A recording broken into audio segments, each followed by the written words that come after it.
Vamos, en primer lugar, a invitar a todos ustedes a las 12 del día a la presentación del licenciado en periodismo Pedro Mateos, premio literario en Valera,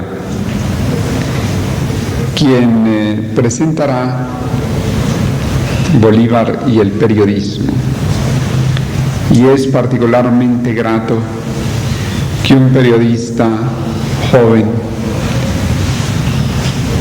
que se va destacando cada vez más dentro del ambiente y reconocimiento de los que lo tratan y a los que lo leen. Precisamente en el primer domingo de julio, que es el mes bolivariano por excelencia en este centenario, que precisamente venga él y abra en el seno de nuestra institución con su voz bolivariana este lapso que en julio se caracteriza por el bicentenario, ya que nosotros hemos tenido preocupación de establecer en junio un ciclo de conferencias bolivariano en unión de Sinterplan de la OEA y de la Sociedad Bolivariana de Venezuela acerca precisamente del tema de Bolívar en un punto muy agudo que es la detracción bolivariana. Así que invitamos a todos ustedes a que a las 12 asistan al auditorio de nuestra institución aquí en este mismo edificio. También invitamos a la tribuna filosófica de mañana lunes 4 de julio a cargo del doctor Domingo Perosual sobre el tema Introducción al cooperativismo, sus bases y estudio. A las 8 de la noche, también en el auditorio de la Casa Sede.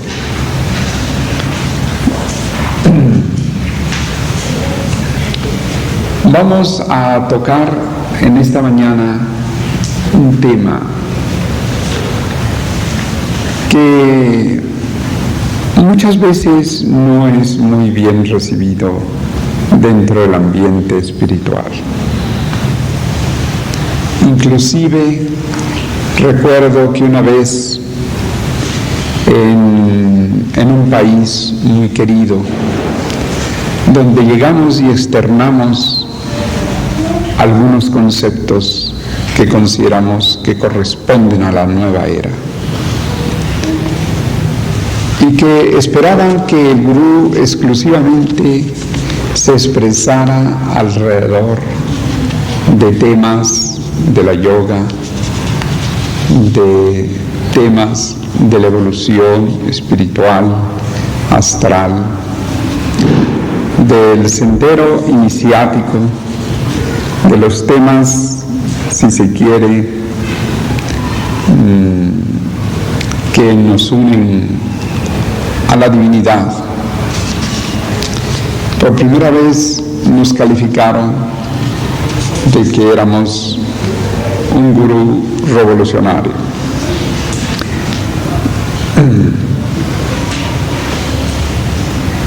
Sin embargo, nosotros estábamos tomando en consideración la necesidad de comprender que el tiempo vida del hombre es grandemente valioso,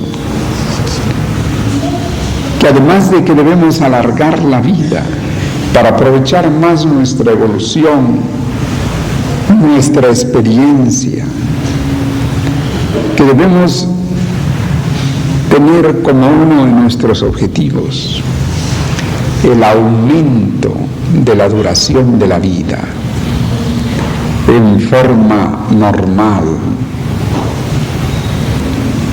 en forma de aplicar la experiencia para la evolución del ser. A la vez, también dentro de ese lapso de tiempo, debemos considerar el tiempo vida como algo que también requerimos aprovechar. A medida de que el mundo se ha desarrollado, de que hay mayor población, de que las distancias y las comunicaciones, o mejor dicho, el viajar dentro de una ciudad, el atender todas las cosas, el estudiar,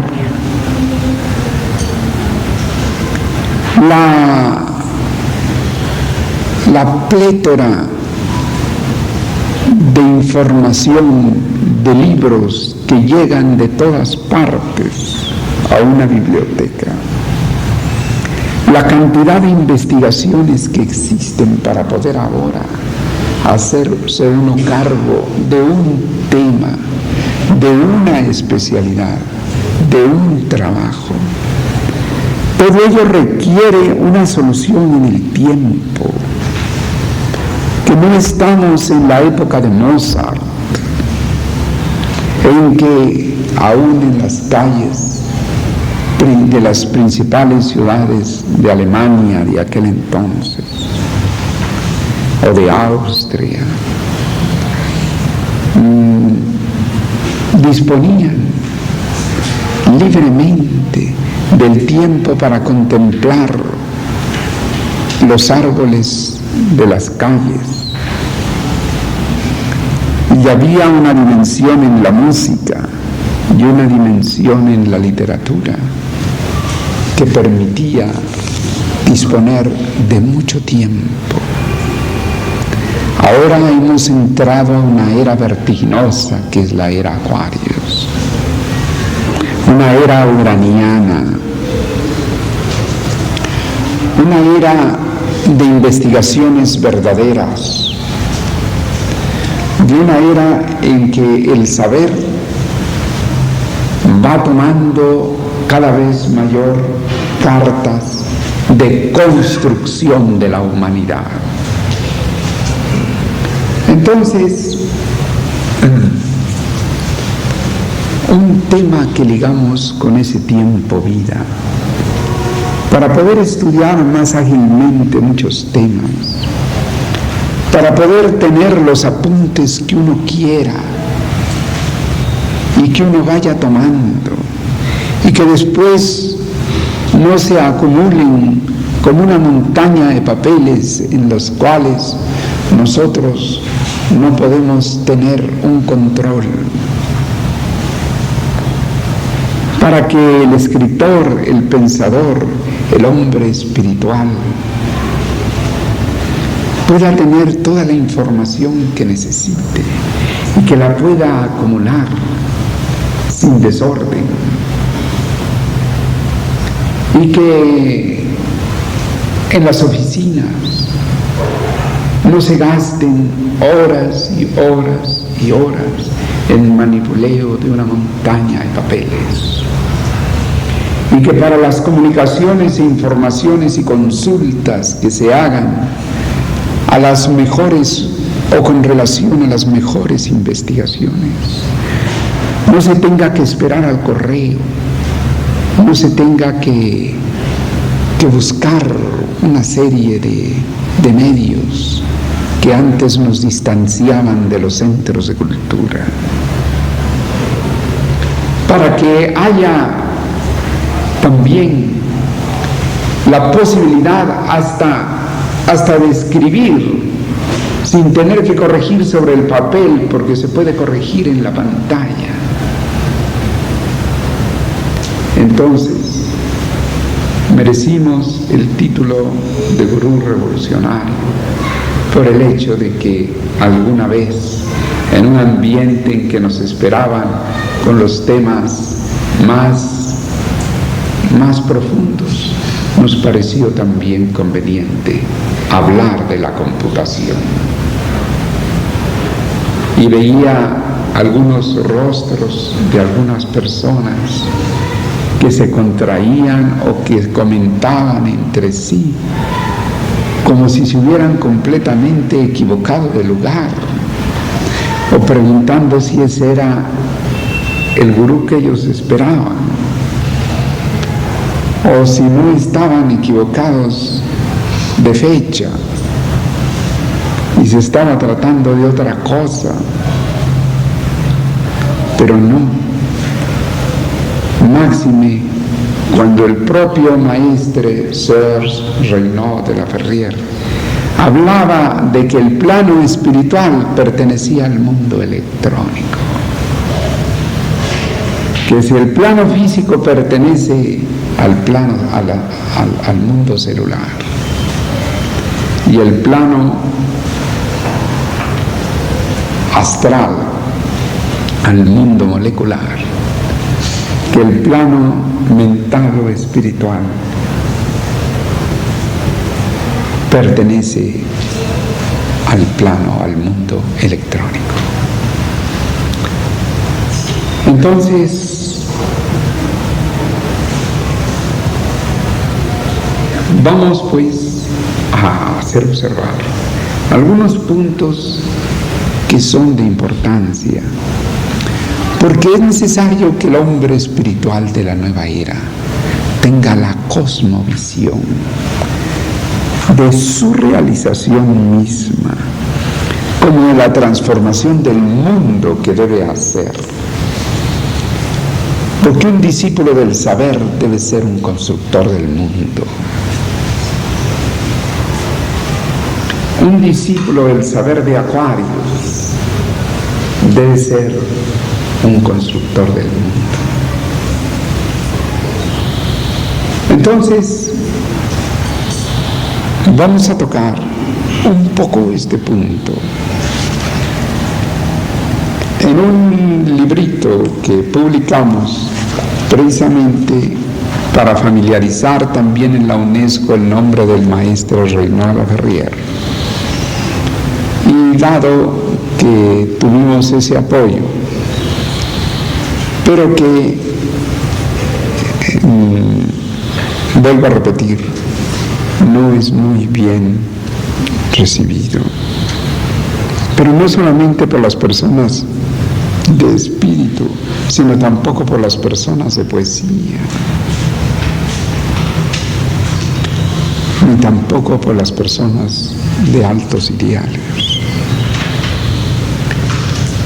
Pero ¿no es eso un fenómeno propio del cambio de era, en que todavía el ser humano no capta algunas irradiaciones propias de la nueva edad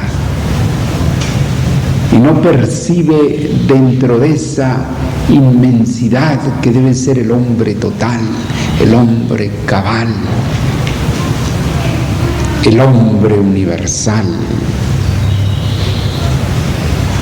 y avanzar, digámoslo así, en un campo en el cual precisamente su inspiración, su iluminación le ha permitido comprender que entre las fuerzas sutiles de la naturaleza existe ese campo, y que ese campo requiere no solamente el instrumento hombre, que es maravilloso, no solamente el instrumento orgánico, eminentemente bioenergético, con todos sus meridianos de que hablaban ya los acupuntores chinos de la antigüedad, sino que también tiene que existir la instrumentalización necesaria. Y esa instrumentalización necesaria es un patrimonio del ser humano. ¿Por qué? Porque el hombre es el único que usa la pluma para escribir. Pero la pluma es tecnología. Aun cuando sea tomada de un ave, esa pluma del ave comienza a ser técnica, comienza a ser forma, comienza a ser instrumental. Y en la medicina reconocemos la necesidad de los instrumentales. ¿Y en qué? El hombre mismo no hace sino prolongar esa capacidad de su cuerpo para la instrumentalización de su pensamiento. Si piensa en una casa, construye una casa y necesita la instrumentalización de la casa. Entonces, no tenemos por qué temer a los instrumentales. Máxime cuando son de una característica tan sutil. ¿No amamos lo sutil? Yo no les estoy proponiendo a ustedes una locomotora. Simplemente un poco de reflexión acerca de algo que en el fondo deberíamos ver también con los ojos espirituales del advenimiento de una nueva edad. Y que si bien es un producto de la ciencia, no debemos ver a la ciencia necesariamente asociada a la bomba atómica, porque tampoco debemos ver a la religión asociada con las guerras de 100 años. Sino que tenemos que comprender la parte positiva, la alta manifestación de las cosas, el alto prakriti de que habla la Jnana Vijnana Yoga, la yoga de relación con el mundo. Entonces, a través de este librito, de esa frase del maestre que es: yo realicé a Dios a través de las matemáticas, y que me hizo favor de comunicármela en una carta venida de sus manos.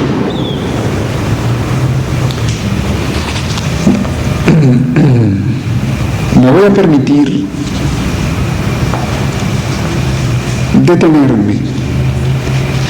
detener esta charla en algunos puntos que pudieran ser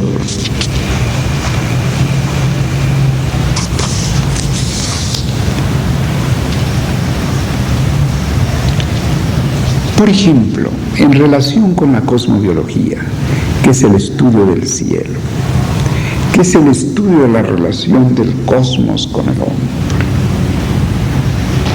que nos permite prever o estudiar en el pasado las etapas óptimas o críticas no solamente de un hombre y de una colectividad, sino de la humanidad misma, puesto que los cambios de las eras operan en toda la humanidad. Y al decir toda la humanidad, no solamente me estoy refiriendo al mundo civilizado, también al mundo primitivo, solo que naturalmente ellos reaccionando de acuerdo a su mundo primitivo, de acuerdo a su vida de relación, de acuerdo a su instrumentalización, de acuerdo a su dimensión de vida, también comienza para ellos la nueva era.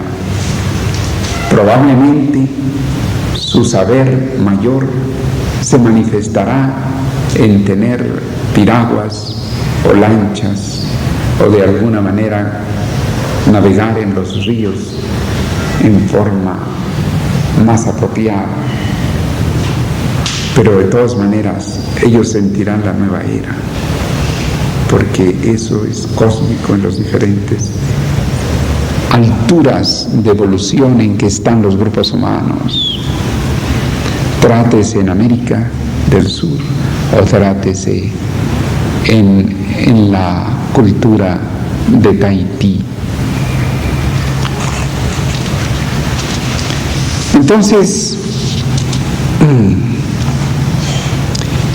decimos aquí, mirando al futuro, la computación cosmobiológica nos hace preguntar, ¿a qué velocidad puede esperarse que operen las computadoras en el control cosmobiológico, sobre todo en el análisis de una comunidad? ¿Cuál será el hardware cosmobiológico del futuro?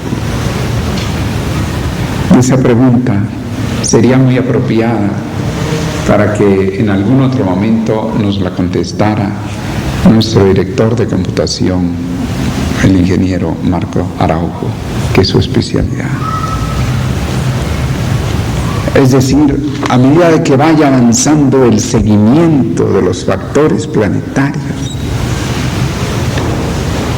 más o menos en los 4.300.000 bits que requiere el seguimiento de un planeta entrecruzando con las diferentes distancias y toques que toma con los diferentes planetas, con las diferentes distancias, con los diferentes movimientos de la Tierra. Y que los antiguos, con toda su sabiduría, no habían tenido esa instrumentalización, que ya es propia de la evolución que va alcanzando la humanidad en estos días. ¿Qué perfeccionamientos son posibles en las formas en que están organizados los componentes de una computadora para realizar el trabajo de controles de una comunidad interrelacionada con objetivos sociales, pedagógicos, psicológicos? Claro, porque todo ese conjunto de correlaciones de un planeta que va moviéndose y va colocándose a 60 grados de otro, a 120 de otro, a 90 de otro, poniéndose en contacto, originando sus efectos. Al mismo tiempo la Tierra moviéndose con más de 12 movimientos, como bien señala el Sublime Maestro en el tercer mensaje. Y además que una comunidad entre sí está relacionada bajo diferentes aspectos, un hombre con otro hombre, con otra persona, con su familia, con sus amigos, con su círculo, y que todo ello opera en él combinadamente. ¿Cuál es el hardware que se necesita? Una instrumentalización electrónica que ahora es mucho mayor que el seguimiento de un satélite que se coloque para el servicio telefónico. Entonces, simplemente en el campo cosmobiológico, o sea, el estudio de la ciencia planetaria, que está en la base de la iniciación espiritual del hombre, si se quiere realmente ir avanzando en esas correlaciones, ¿quién nos va a resolver eso? ¿Qué nos va a resolver eso si no es precisamente el mundo electrónico?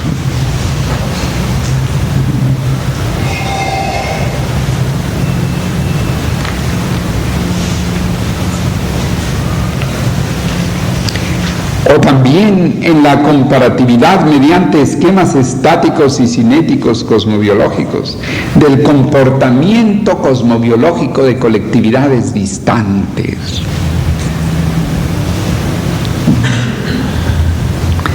¿Por qué queremos que el hombre ignore eso? Tú, hombre espiritual, que anhelas el progreso de los seres, no quieres que haya un mayor conocimiento de la ley cósmica que se cumple en ti y en los demás.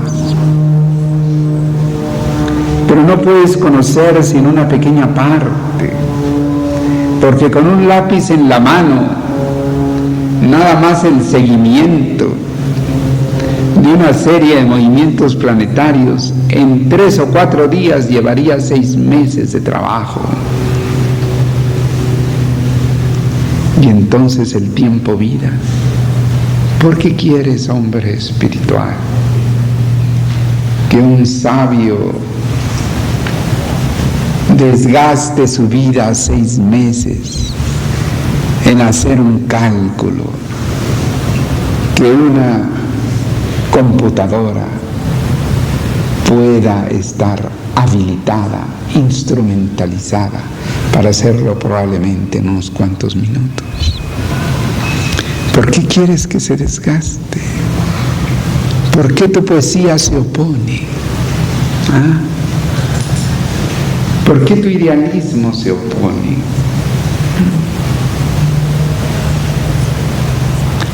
¿Por qué tu sentido espiritual se opone? ¿Por qué te dejas llevar por los primeros balbuceos que hubo de lo atómico y que se tomaron de acuerdo a este siglo confuso de cambio de era para una bomba atómica? ¿Por qué mezclas una cosa con la otra? ¿Por qué por darle al palo le das al fruto? ¿Por qué, poeta, te decepciona que te toquemos este tema? Tú que quisieras que habláramos nada más de la música de las esferas. Pero si queremos hablar de la música de las esferas, ¿por qué no aprendemos a seguirlas? ¿Por qué no aprendemos a seguirlas y a observarlas por las etapas mismas que pasan y que redundan en el hombre?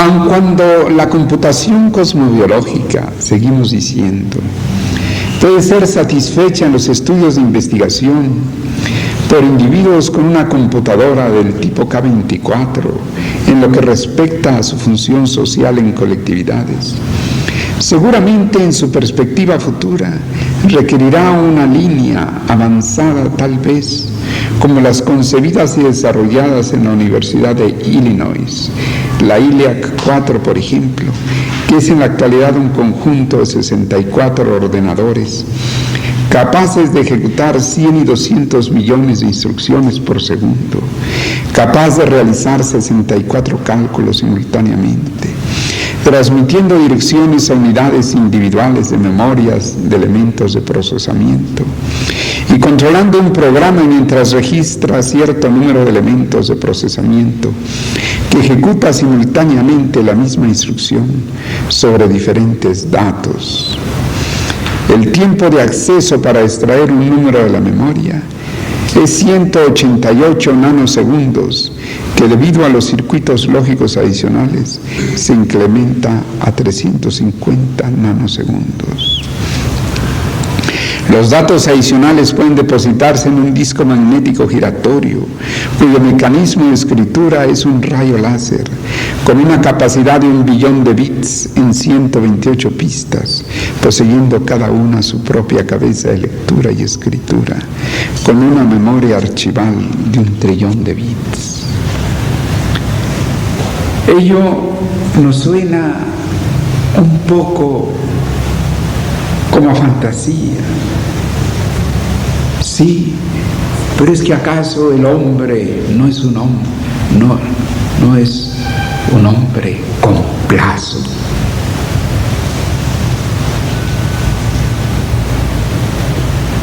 No es un hombre con plazo para vivir, con plazo para vivir en un día, puesto que viene la noche y tiene que descansar. Y ya al día siguiente es otro día. Diariamente tiene un plazo de luz. Y tiene por ahora, en un promedio de vida de 60, 70 o 75 años, tiene que dar cabida a una realización cósmica de su ser. ¿Y cómo va a conformarse con el latido del reloj.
Si puede tener nanosegundos.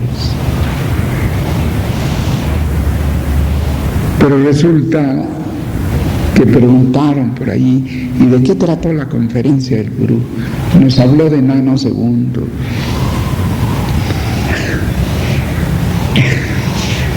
Entonces, sí, pero es necesario tener la maestría del tiempo. La maestría del tiempo para alargar la vida y la maestría del tiempo para usarlo, para que no tengamos que gastar en nuestra logística, en nuestra mente, los datos que nos proporciona ese universo maravilloso en que decía David, el cielo canta las maravillas del Creador. Pero ese canto, no solamente tenemos que escucharlo en nuestra vida interior, sino también relacionarlo, por ejemplo, en el caso de la cosmobiología, con el poder tener los seguimientos, que no nos sea difícil comprender que dentro de 10.000 años, terminando la era de Libra, pueden venir la etapa de los glaciales y tras de los glaciales la evaporación y tras de la evaporación los torrentes y con los torrentes los diluvios y que el hombre pueda tal vez a través de ciudades flotantes poder sobrevivir con su experiencia, con la evolución que entonces tenga y con la visión del cosmos.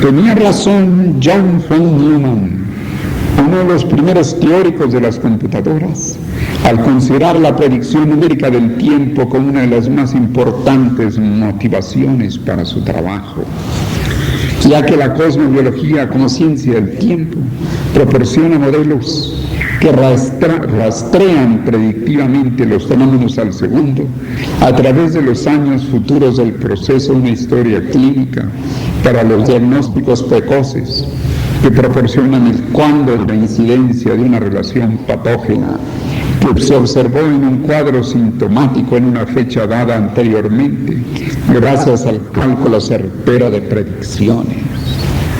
Y también observando las etapas de críticas que un enfermo había tenido anteriormente para compararlas con las etapas críticas que posteriormente va a tener.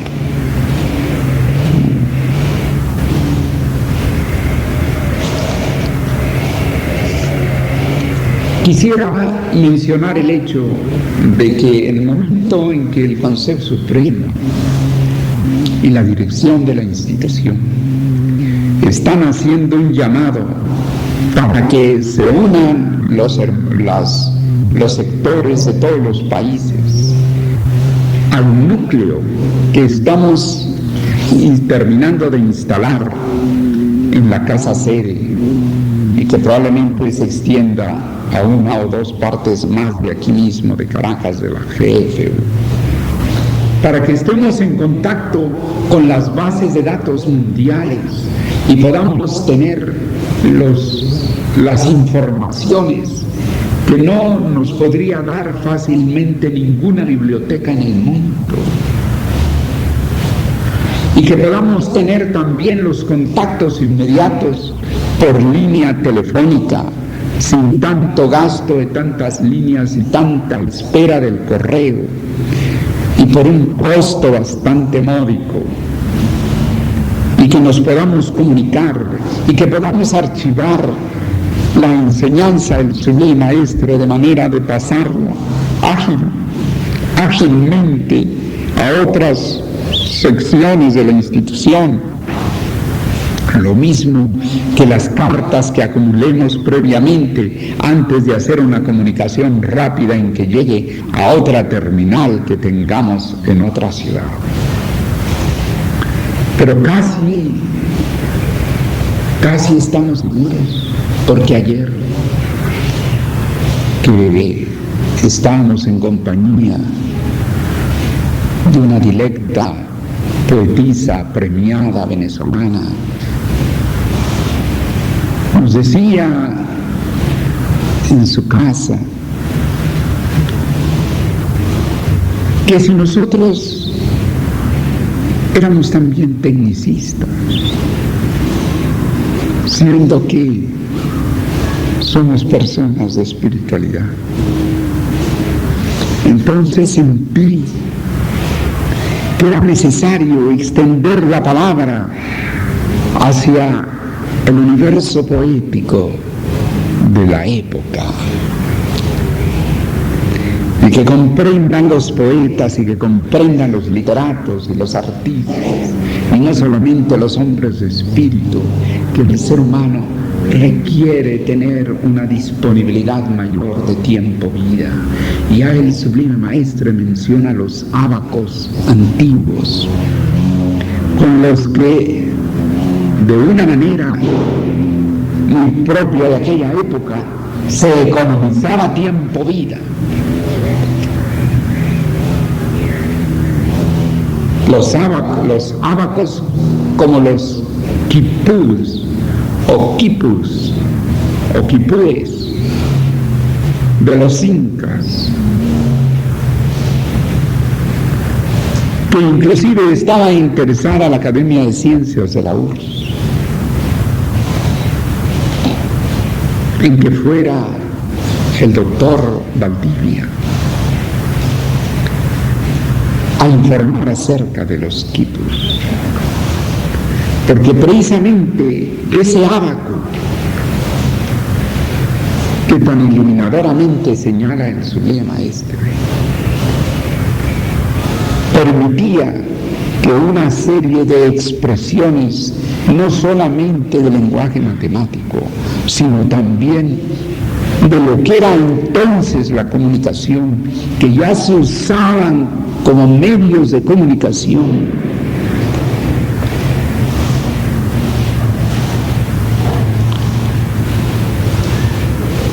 viene a ser, digamos, en cierto modo, los primeros barruntos, los primeros diseños de lo que ahora se trata y se logra por medio ya de la electrónica, y que irá siendo mucho más y mucho más y mucho más.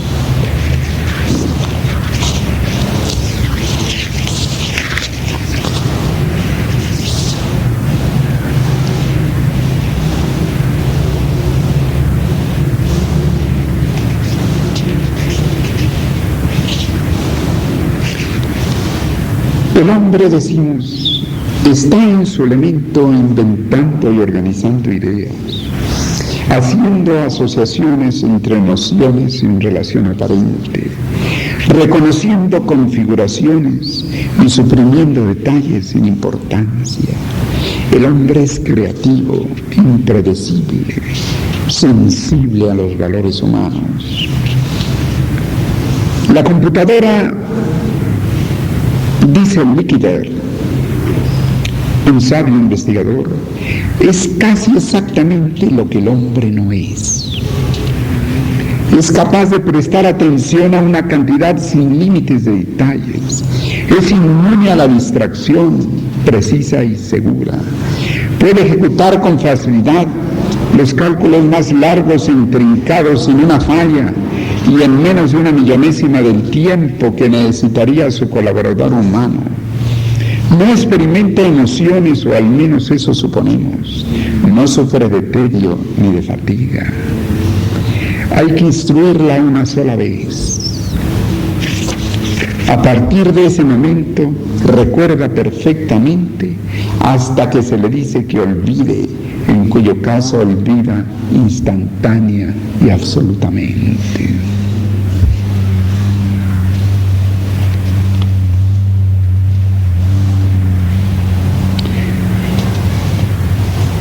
Cuando la computadora desempeña en el campo de algunas aplicaciones científicas, no solamente el papel de instrumento, sino el de actor, como participante activo en el desarrollo de algunas teorías, ese es el campo en el que promete hacer su impacto más profundo en la ciencia.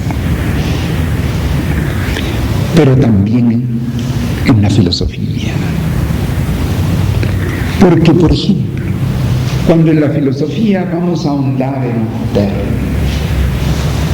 y tenemos que recurrir a Platón, Aristóteles, Sócrates, o un poco a Heidegger, o a cualesquiera de nuestros grandes filósofos contemporáneos o anteriores.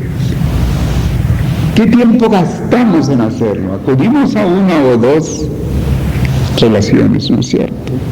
Una o dos, y a veces nos sentimos ya muy complacidos y casi exhaustos de buscar en una biblioteca o en nuestra biblioteca, que la movemos ágilmente. Nos sentimos ya fatigados de encontrar 4, 5, 6 o 7 referencias. Y ya nos sentimos orondos. Pero ¿qué tal si nosotros la pedimos por unos cuantos segundos o fracción de minuto a un banco de datos? Y el dato inmediatamente nos imprime los resúmenes de todo lo que se haya dicho sobre el tema de tales a tales años. Lo escribe a una velocidad, por ejemplo, de 400 caracteres por minuto, que es una velocidad lenta, porque teniendo un impresor mucho más rápido, puede llegar a ser miles de caracteres por minuto. Y entonces nosotros tenemos eso, ya sin tener que abrir el libro, sin tener esa búsqueda. Gastaríamos más en ir a la biblioteca y regresar. Y vamos a tener una visión mucho más completa de un tema. ¿Y qué tal si queremos ver algo en la literatura del maestre, quisiéramos ver qué dice el maestre acerca de la iluminación colectiva, que es una de las cosas que él espera, la iluminación colectiva. Y nosotros, si tenemos allí almacenada la literatura del sublime maestre, vamos a pisar 3 o 4 botones y nos va a transcribir en muy poquito tiempo, en una insignificancia de segundos, los diferentes párrafos de la literatura del sublime maestre en que trata de eso.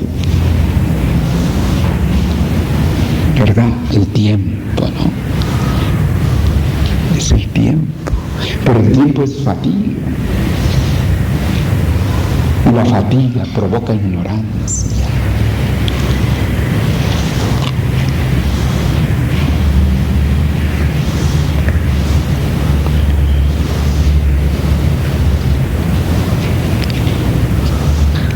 En tales casos, el lenguaje de los programas será el lenguaje de la información, de la comunicación y del enriquecimiento documental del hombre.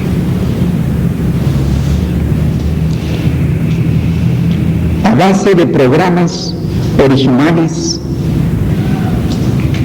no simplemente debe entenderse la computación en el sentido matemático. Esto es un error.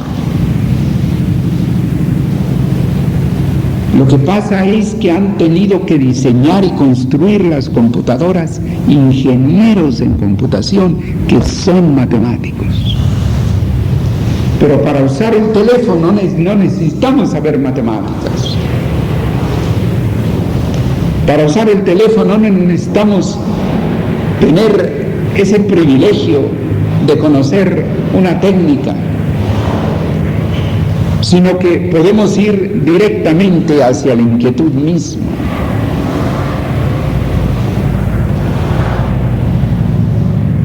Decir computación no es decir elemento matemático, es decir, más bien el empleo del tiempo vida en mayor capacidad de espacio, de pensamiento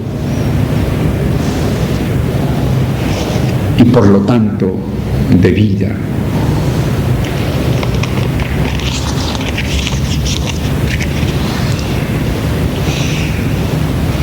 Por eso decíamos alguna vez que cuando las matemáticas hablan, el mundo cambia.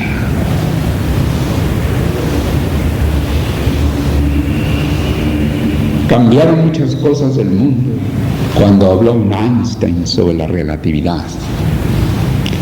Cambió el mundo cuando un matemático como Edison, ingeniero,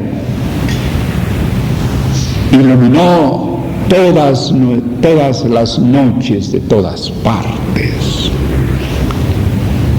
con el bombillo eléctrico.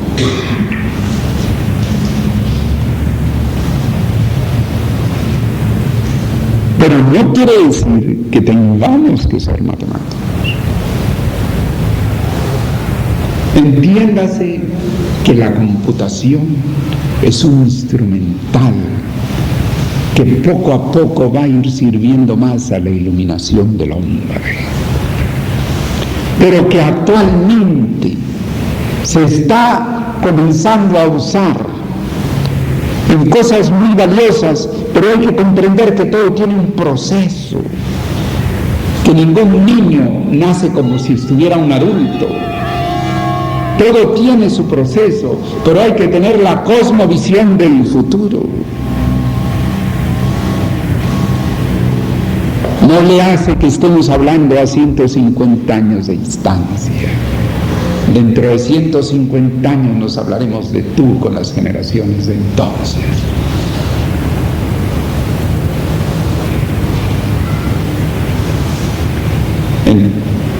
Por lo cual,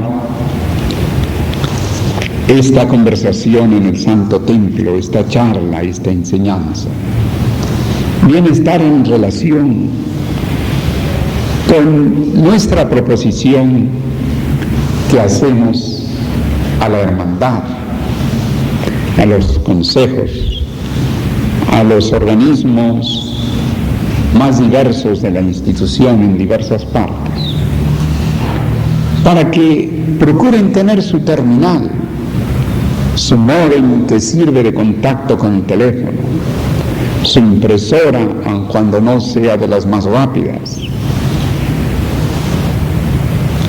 y que ello no va a interrumpir ningún programa futuro, al contrario, va a agilizar.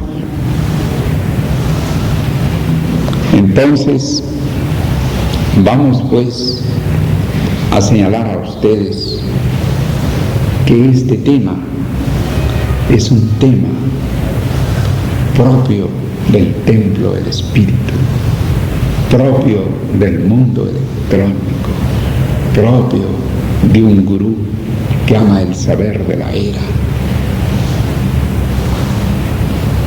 propio de la perspectiva de la humanidad.